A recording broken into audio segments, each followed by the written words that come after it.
Are you listening? Damn. Yo, what is up, guys? OEXI back with another reaction video. This is Blame the Controller's video. Go check out his channel. Go check out more of his videos. I go to this man every time for my Overwatch news. So either blame the controller or your Overwatch for my Overwatch news. Or play Overwatch one day, actually drop something. But yeah, I digress. But yeah, so go watch his videos. And yeah, we'll be reacting to this, seeing what's up with the new What's up, guys? event. I'm BTC. Two more teasers new for event. the Archives event. We got a legendary skin for Moira and an epic for Junk. I still can't with that skin. Like, I still can't with that skin. It's a perfect day for some mayhem. This is Junkrat's epic clown skin. Epic skins are We based off already the default have- with some variety in color and a little bit of a design change, whereas legendaries are a much bigger departure from the original default skin. So here you have the bright blue color for the hair. He's got the honk nose. Something about the tire just reminds me of a donut, like a A glazing donut. on it. It looks kind of weird. Like, it's not donut. really a tire. It looks, I don't know, more like that donut or a candy or something like that. But it's definitely a very unique skin. I think this is going to be one of those either you love it or you hate it kind of character skins. I hate it. The next skin is a legendary for Moira, and yes, she I got a hate it. legendary for the Archive event last year, but that doesn't really matter. Blizzard has doubled them up 2 years in a row for several characters, not just this event, but other events as well. And Okay. this is her lab coat. This comes from one of her videos for the Origin trailer, where it talked about how she became the scientist that she is and how she worked for Blackwatch and then later on in Talon. So this is actually one of the skins that I predicted specifically during my little prediction video. There was also the possibility of the other one, yeah, this but man maybe that predicts was too close to what they gave so- her last so year. accurately. So they ended up going with the lab coat. But Moira has some of the fewest character skins in the game. So go check I'm him out. sure Moira players will like seeing this. Now, as far as the skin itself, it does look pretty decent. It's a little bit more plain than some of the other character skins. But Yeah. again, the archive skins are supposed but to it be is a lab kind of coat, just so. this thing that was from the character's past, as opposed to this very flashy skin that you might get for I wanna another get to event. Baptiste, Although I will though. point Like- out that it does have the eyepiece, which is I very think he similar did to what Baptiste Baptiste a has. last video so it or would something? seem that a lot I of don't the know. characters I in haven't the seen Overwatch that universe video are either. big fans of Dragon Ball Z. We still have 6 more character skins, 3 highlight intros, and the developer update was supposed to come out this week as well. We'll probably get something later on today. What that is, I don't know. But also, that comic that I mentioned should be coming out as well if they're going to include it for this event. So what do you guys think about Circus Junkrat and Scientist Moira? Let me know down below. Thanks for watching, and if you'd like to see Alright, more, I gotta subscribe see and hit the other that bell one. so you I don't gotta. We're watching 2 What's up, videos. guys? I'm BTC. 'Cause We got I our gotta see first this one. legendary skin revealed for the upcoming Archive event. Alright. And it's for Baptiste. Baptiste. Baptiste. You The can't new run Talon from the healer. past. Terminate your enemies as Talon Baptiste. Legendary. Chase the Truth, April 16th. This is Baptiste's Talon skin. It is from when he was younger. I don't think this is really much of a surprise to anyone. I think a Exactly. lot of people were expecting Baptiste to get this skin. After all, it is shown in some of his sprays. And It was really also is. shown in his Origins video as well. So really not much of a surprise on this particular one. Now the difference between this Talon skin and what you might see on a Doomfist or the Sombra Talon skins is that this is more of the kind of regular soldier looking skin and the armor that you're gonna see on all of the enemies during the event. Whereas Doomfist is a leader in Talon, and Sombra and Widowmaker are high-level agents, so they have their own kind of unique thing. but Baptiste was just a regular soldier, so he has the red and the white. Now, another thing I want to point out about this particular skin is that it does look quite similar to what we saw in his Origins video for also the Caribbean Coalition, or whatever it's called, that Caribbean army that he was in before he joined Talon. I think it was before he joined, or maybe it was a little bit after. In either case, it looks close enough to that, what we saw in the Origins video, that they might end up doubling up the legendary skins for Baptiste. I talked about this in my previous video. Cool. Where they're going to give him another version of this, but it just has the different icons and a little bit of a different color scheme. It still looks like young Baptiste, it's just from when he was in that Caribbean army instead.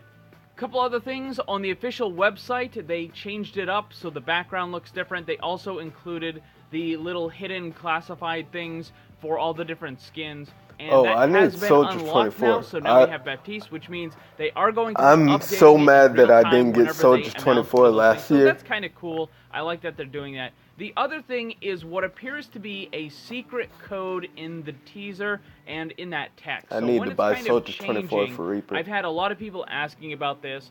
From what I can tell, and from what I've seen people trying to decode it, it seems like it's just gibberish. It's a bunch of kind of like random characters. It doesn't particularly mean anything. Now, there might be some sort of hidden meaning in it that we find out eventually, but from what I can tell, it appears to be just kind of random letters and numbers in different languages that they're trying to make it give that kind of cryptic feel, basically, is what they're going for. So it doesn't seem like it's anything in particular. One other thing I want to mention is that I made a video the other day called The Plan to Save Overwatch.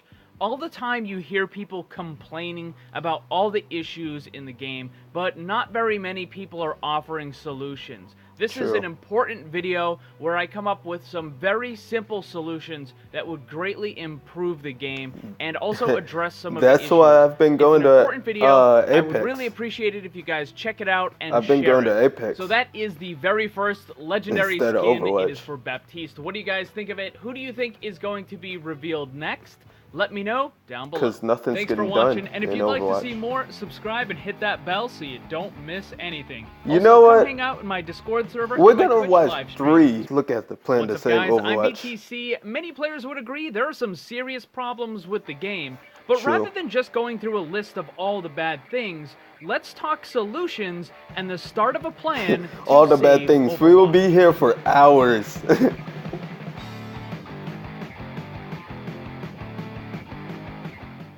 There is definitely no shortage of videos, forum posts, and more talking about all the things that are currently causing problems in Overwatch.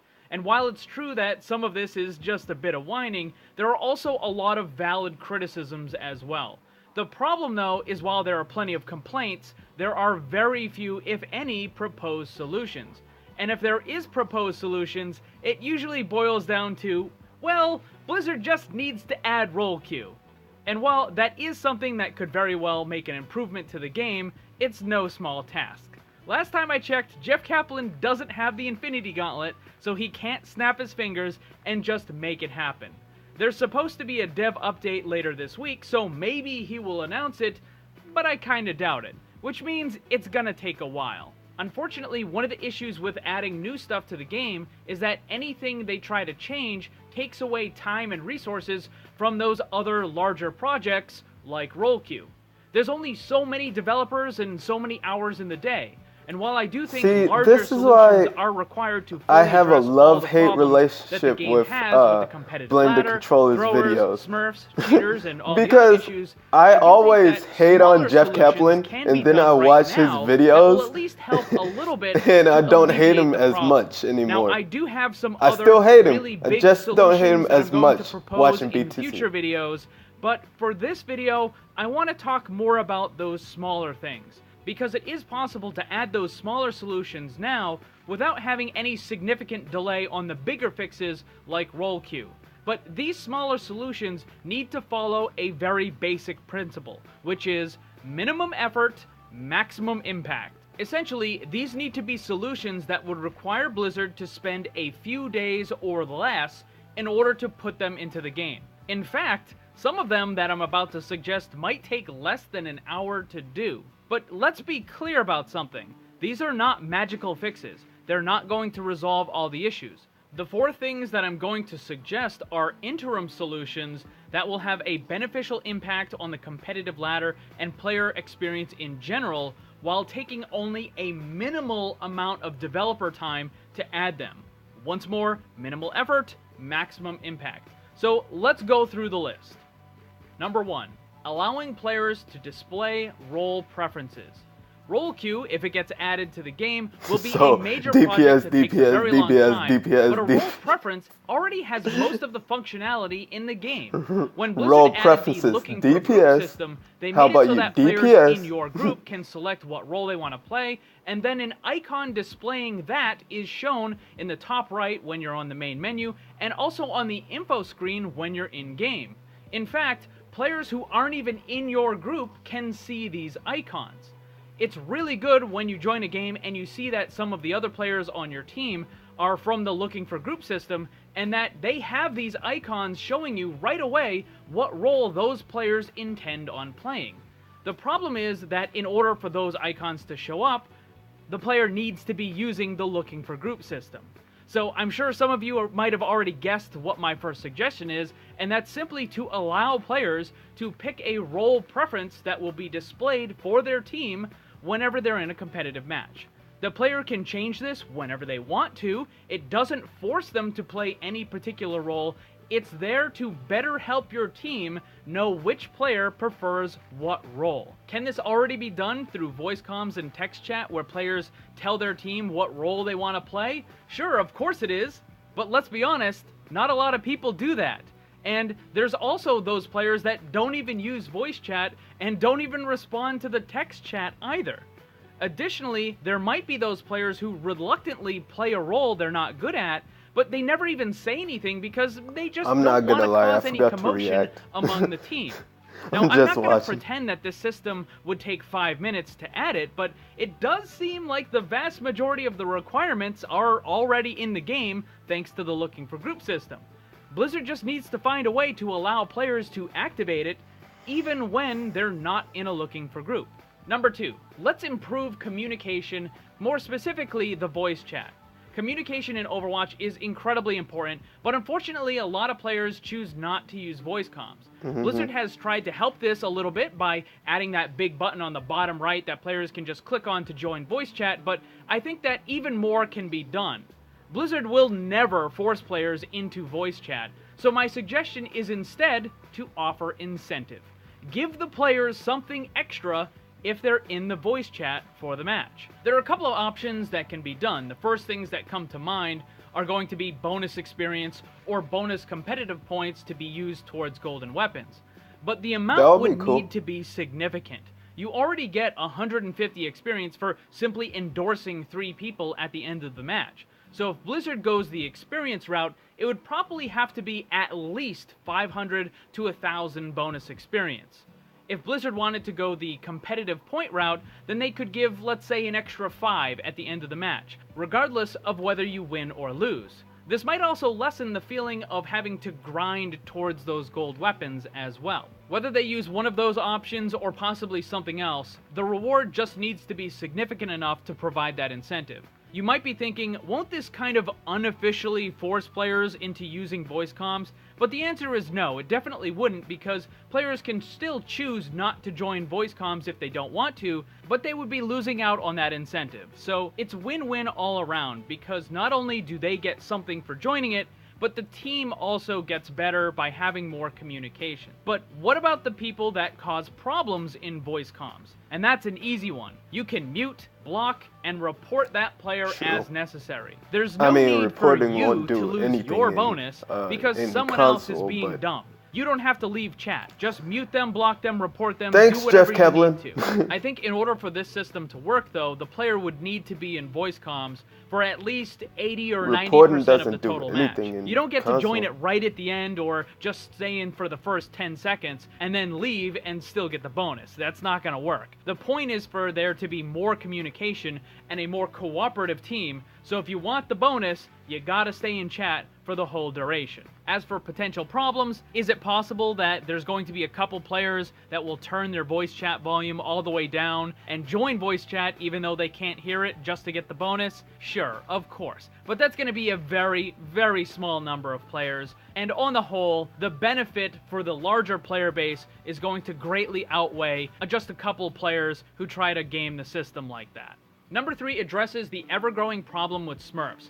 This has become a serious issue for players in the lower brackets, particularly Gold and Platinum. In order to deal with the existing Smurf accounts, that's going to take a much bigger solution. There needs to be better identification and crackdown of that behavior, but for the purposes of this video, that falls outside of that minimal effort, maximum impact rule that I established earlier. So instead, let's talk about potential new Smurf accounts. The price for the PC version of the game is now much lower than it was in the previous years, making it easier for players to have multiple accounts. On console, it's even worse because Xbox and PlayStation players don't even need to buy another copy of the game. True. They can simply make a new account for their Smurf. So my solution is to raise the minimum required level for the competitive ladder. Again, this is not going to change any of the existing Smurf accounts, but it should be able to discourage new Smurf accounts. The problem then is how high can you make that requirement for the competitive ladder to discourage new Smurf accounts while at the same time not being overly frustrating to genuinely new players who want to play competitive. I think that number is somewhere between 40 and 50 levels. This, I think, would be fairly simple for Blizzard to do. I can't imagine it's as simple as changing the numbers in the code from 25 to 50, as there is certainly more to it than that, but I'm guessing that it's not all that difficult or time-consuming for this particular change. The fourth solution has to do with a more immediate response to throwers and toxic players, and that would be the avoid player function. I understand Blizzard is very concerned about long waits and queue times, so let me propose this. I imagine that Blizzard has a threshold that they feel is acceptable for waiting queue times. My guess is that the current queue times are quite a bit underneath that maximum threshold. My suggestion then is to increase the number of avoid player slots to 4, then give it 2 or 3 weeks and see how much of an impact that has on the queue times. If those numbers are still under the maximum threshold, then bump it up again to 5 avoid slots, repeat the process, and keep doing that again and again until the queue times get to the point where Blizzard no longer thinks it's acceptable, and then maybe roll it back 1 or 2. The truth is that even if most players see an extra 20 or 30-second increase in wait times, the players that are going to see the biggest increase are the throwers and the toxic players. Now, I'm not going to shed a tear if a thrower has to wait 15 minutes to find a match, but I would be very happy to not have them on my team when that match starts. So that's my list, and again, it's all about minimal effort, maximum impact. Are these changes going to completely fix the competitive ladder? No, of course not. But they would definitely improve it.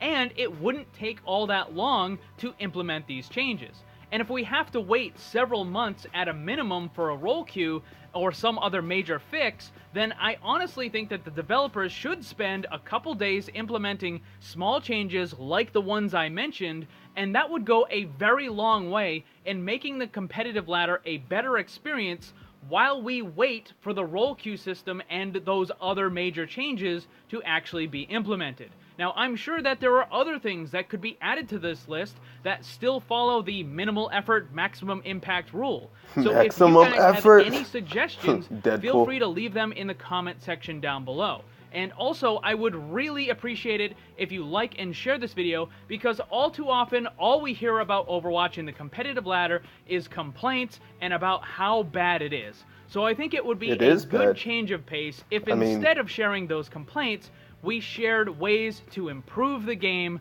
that we all enjoy playing. Thanks for watching, and if you'd like to see more, subscribe and hit that bell so you don't miss I'm not anything. watching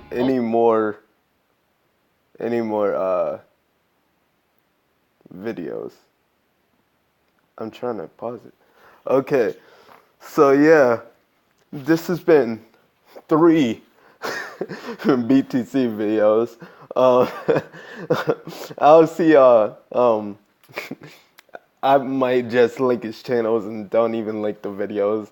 I'm gonna link his whole entire channel Go watch his whole entire channel. This has been OEXI signing out. Thank y'all so much for watching. Peace. This too hot, call the ambulance. I done said it once before, but I'ma say it again. You need to understand, prototyping playing. We gon' keep doing our thing till our music on demand. That she bring the heat, I'm part of the elite. Just put this on repeat till my album hit the streets. And when it do cop it, nobody can stop it. Then hit play and drop it.